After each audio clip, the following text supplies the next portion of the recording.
వరంగల్ సభలో ప్రస్తావించాల్సిన అంశాలతో పాటు పార్టీ బీఆర్ఎస్గా మారినాక బీజేపీతో కొనసాగిస్తున్న స్నేహపూరిత వాతావరణం కావచ్చు, బీజేపీతో వ్యవహరించాల్సిన అంశాల విషయంలో కూడా ప్రస్తావన వచ్చింది. కాబట్టి బీజేపీ తనను జైల్లో పెట్టిందనే భావన కూడా కలిసి ఉంటుంది.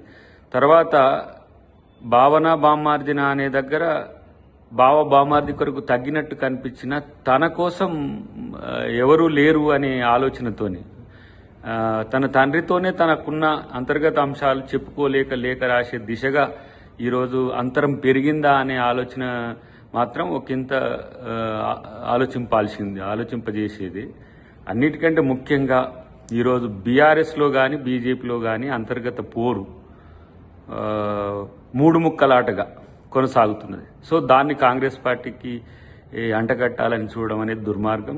ఎప్పుడు కూడా కాంగ్రెస్ పార్టీ ఈ తరహా రాజకీయాలను ప్రోత్సహించలేదు. మా పార్టీలో ఉండే అంతర్గత వైరుధ్యాలనే అటు బీజేపీ ఇటు బీఆర్ఎస్ వాడుకొని మమ్మల్ని చీల్చే ప్రయత్నం చేసినా అందరం ఏకతాటి మీదకి వచ్చి ఈరోజు ఈ రాష్ట్రంలో అధికారంకి వచ్చినాం. మాకు ప్రజలే లక్ష్యంగా ఉంటుంది తప్పితే ఈ పార్టీల మధ్యన ఉన్న వైరాల్ని అంతరాల్ని రాజకీయంగా మార్చుకోవాల్సిన అవసరం, ఆ దుర్గతి కానీ ఆ స్థాయి రాజకీయాలు కాంగ్రెస్ పార్టీ చేయాల్సిన అవసరం రాదు. బీఆర్ఎస్లో రాజకీయ కలకల రేగుతున్నట్టుగా కనబడుతున్నది. కవిత గారు రాసినట్టుగా ప్రచారం జరుగుతున్న లేఖ వాళ్ళ పార్టీ అంతర్గత అంశమైనప్పటికీ కూడా అది కాంగ్రెస్ పార్టీ ఏదో చేసింది అని చెప్పినట్టుగా బీఆర్ఎస్ మిత్రులు మాట్లాడడం అనేది హాస్యాస్పదం. కాంగ్రెస్ పార్టీకి ఇలాంటి ఫేక్ న్యూస్ను లేఖలను ఇతర పార్టీలకు సంబంధించిన అంశాల విషయంలో కల్పించుకోవడం అనేది కాంగ్రెస్ పార్టీ చేయదు. ఒకటి.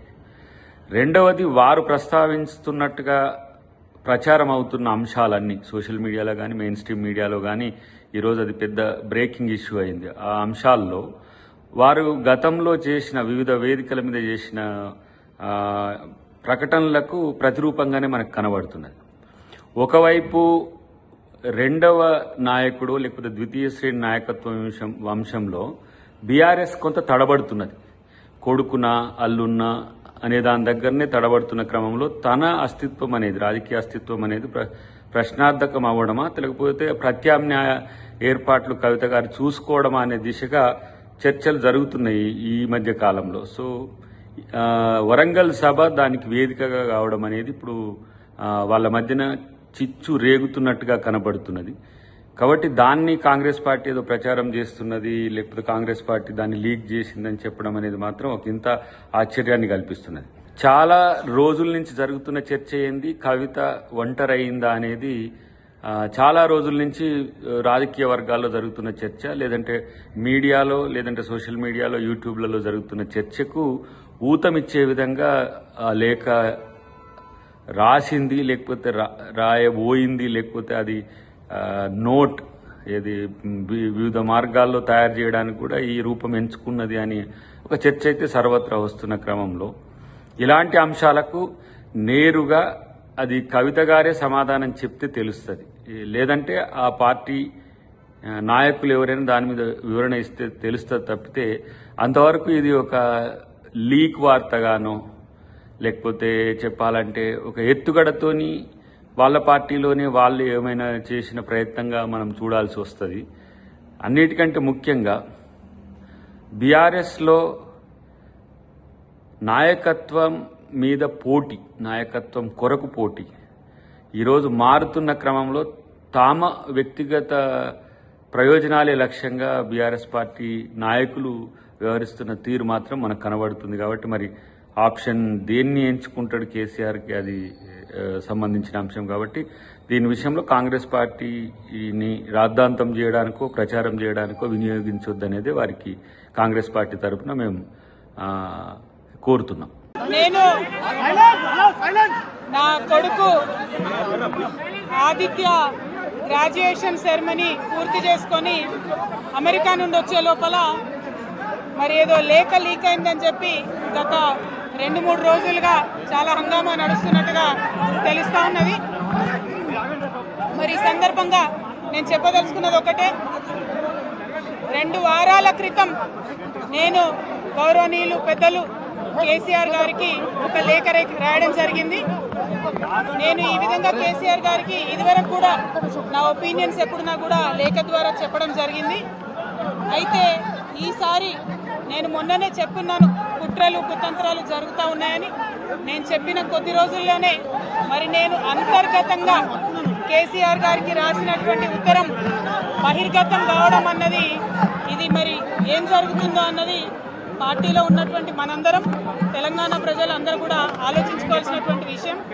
నేను వేరే ఏం విషయాలు చెప్పలేదు. నేను కేవలం పార్టీలో ఉండేటటువంటి అన్ని స్థాయిలో ఉన్నటువంటి నాయకులందరూ అనుకుంటున్నటువంటి విషయాలు. దాదాపు సగం తెలంగాణ నేను ఈ సందర్భంగా ఈ మధ్యలో టూర్ చేసినటువంటి సందర్భంలో తెలంగాణ ప్రజలు అనుకుంటున్నటువంటి విషయాలను మాత్రమే నేను పెద్ద ఎత్తున చెప్పడం జరిగింది తప్పితే నా పర్సనల్ ఎజెండా ఏమీ లేదు. నాకు వ్యక్తిగతంగా ఎవరి మీద ద్వేషం లేదు, ఎవరి మీద ప్రేమ లేదు. కానీ నేను రాసినటువంటి లేఖ చాలా అంతర్గతంగా పార్టీలో మా నాయకుడికి రాసినటువంటిది. అటువంటిది బహిర్గతమైందంటే మరి దాని వెనుక ఉన్నది ఎవరన్నటువంటిది ఆలోచించుకోవాల్సినటువంటి సందర్భం. I have return to my father Shri KCR గారు feedback which I got from every stature of the leader from our party and from Telangana people broadly 2 weeks back. I've always written to my father at various stages.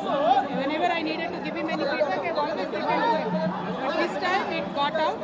I believe it is a handiwork of some of the cowards in the party, and the party should decide how to deal with them. I have not written anything negative against KCR garu or the party. To strengthen the party and to work for the people of Telangana. Feedback mechanism is necessary, and that is what I have done. Thank you. Jai Telangana.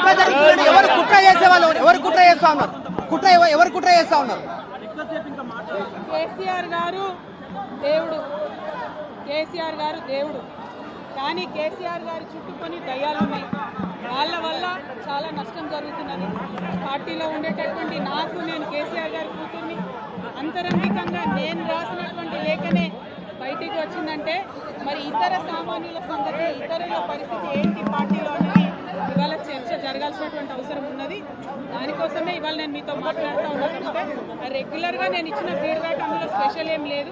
అయితే ఈ లేఖ, ఈ విషయం అంతా చూసుకొని Congress BJP పార్టీలు బాగా సంబరపడుతున్నట్టున్నాయి. కోతి కొబ్బరికాయ దొరికినట్టుగా ఏదో బీఆర్ఎస్ పార్టీ ఆగమైంది, కేసీఆర్ గారికి ఏమైంది, అంత సీన్ లేదు. మా నాయకుడు కేసీఆర్ గారే. కేసీఆర్ గారి నాయకత్వంలోనే తెలంగాణ బాగుపడుతుంది, ముందుకు పోతుంది, అందులో ఎటువంటి అనుమానం లేదు.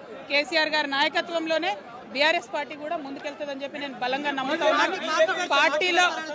పార్టీలో ఉన్నటువంటి చిన్న చిన్న లోపాలను డిస్కస్ చేసుకొని, సవరించుకొని, కోవట్లను పక్కకు జరుపుకుంటూ ముందుకు పోతే పార్టీ 10 కాలాల పాటు చల్లగుంటుంది అనేటటువంటి నా భావన.